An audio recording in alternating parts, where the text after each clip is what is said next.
Ration বন্টন দুর্নীতিকাণ্ডে রাজারহাট এবং উত্তর 24 পরগনার 10টি জায়গায় একযোগে হানা দিয়েছে ইডি।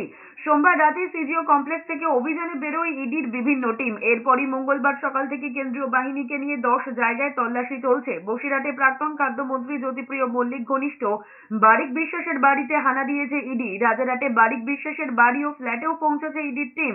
জ্যোতিপ্রিয় মল্লিক ঘনিষ্ঠ ব্যবসায়ীর একাধিক রাইস মিলে ইডির হানা দিয়েছে। ভাঙড়ের তৃণমূল নেতা কাইজার আহমেদের ভাই জাহাঙ্গীর আলম ওরফে পাপ্পুর চালকলেও তল্লাশি চালিয়েছেন ইডির আধিকারিকেরা। সূত্রের দাবি, রেশন দুর্নীতি মামলায় যে বিপুল পরিমাণ টাকার তছরূপ হয়েছে বলে অভিযোগ উঠে আসছে, সেই টাকার সঙ্গে বারিকের কোনো যোগ রয়েছে কিনা তা খতিয়ে দেখতেই এই অভিযান। এর আগে জ্যোতিপ্রিয় ঘনিষ্ঠ আরও এক চালকল মালিক বাকিবুর রহমানকে উত্তর 24 পরগনার দেগঙ্গা থেকে গ্রেফতার করেছিল ইডি।